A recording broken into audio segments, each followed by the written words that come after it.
Os 12 passos. Primeiro passo. Admitimos que éramos impotentes perante o álcool, que tínhamos perdido o domínio sobre nossas vidas.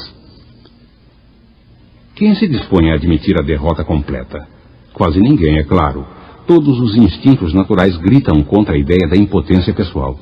É verdadeiramente terrível admitir que, com o copo na mão, temos convertido nossas mentes numa tal obsessão pelo beber destrutivo que somente um ato da providência pode removê-la.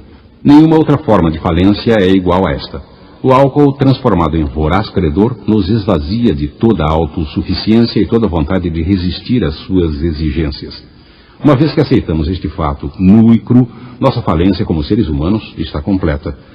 Porém, ao ingressar em AA, logo encaramos essa humilhação absoluta de uma maneira bem diferente. Percebemos que somente através da derrota total é que somos capazes de dar os primeiros passos em direção à libertação e ao poder. Nossa admissão de impotência pessoal acaba por tornar-se o leito de rocha firme sobre o qual poderão ser construídas vidas felizes e significativas. Sabemos que pouca coisa de bom advirá a qualquer alcoólico que se torne membro de AA sem aceitar sua devastadora debilidade e todas as suas consequências. Até que se humilhe desta forma, sua sobriedade, se a tiver, será precária. Da felicidade verdadeira nada conhecerá. Comprovado, sem sombra de dúvida, por uma longa experiência, este é um dos fatos de vida de AA. O princípio de que não encontraremos qualquer força duradoura sem que antes admitamos a derrota completa é a raiz principal da qual germinou e floresceu nossa irmandade toda. Inicialmente, ao sermos desafiados a admitir a derrota, a maioria de nós se revoltou. Havíamos nos aproximado de AA esperando ser ensinados a ter autoconfiança. Então nos disseram que no tocante ao álcool de nada nos serviria a autoconfiança. Aliás, era um empecilho total. Nossos padrinhos afirmaram que éramos vítimas de uma obsessão mental tão sutilmente poderosa que nenhum grau de força de vontade a quebraria. Não era possível, disseram, a quebra pessoal desta obsessão pela vontade desamparada. Agravando nosso dilema impiedosamente, nossos padrinhos apontaram nossa crescente sensibilidade ao álcool. Chamaram-na de alergia. O tirano álcool empunhava sobre nós uma espada de 2 gumes. Primeiro, éramos dominados por um anseio louco que nos condenava a continuar bebendo, e depois por uma alergia prenunciadora de que acabaríamos nos destruindo. Pouquíssimos mesmo eram os que, aflitos dessa forma, haviam saído vitoriosos lutando sozinhos. Era um fato estatístico os alcoólicos quase nunca se recuperarem pelos seus próprios recursos. E assim parece ter sido desde a primeira vez que o homem espremeu as uvas. Nos primeiros tempos de AA, somente os alcoólicos mais desesperados conseguiram engolir e digerir essa verdade amarga. Mesmo estes agonizantes frequentemente encontravam dificuldades em reconhecer quão poucas esperanças havia. Contudo, alguns o reconheceram e, tendo se agarrado aos princípios de AA com o mesmo fervor dos que estão se afogando e se agarram ao salva-vidas, quase que invariavelmente se tornaram sóbrios. É por isso que a primeira edição do livro Alcoólicos Anônimos, publicado quando éramos poucos membros, tratava somente de casos desesperados.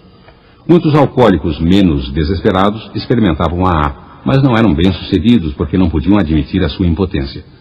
É com imensa satisfação que podemos afirmar que, com o passar dos anos, isso mudou. Os alcoólicos que ainda mantinham sua saúde, suas famílias, seus empregos e até 2 carros na garagem, começaram a reconhecer seu alcoolismo. Ao crescer esta tendência, uniram-se a eles muitos alcoólicos jovens, que mal passavam de alcoólicos em potencial. Evitaram os últimos 10 ou 15 anos de puro inferno pelo qual nós outros havíamos passado. Em vista do primeiro passo, que exigia a admissão de que nossas vidas haviam se tornado ingovernáveis, como podiam pessoas como estas aceitar este passo? Obviamente era necessário elevar o fundo que nós outros havíamos atingido para o ponto em que esse fundo os atingisse. Voltando para trás em nossas próprias histórias de bebida, podíamos mostrar que anos antes de reconhecê-lo, já havíamos perdido o controle, que mesmo naquela época, nosso beber já deixara de ser um mero hábito, sendo realmente o começo de uma progressão fatal.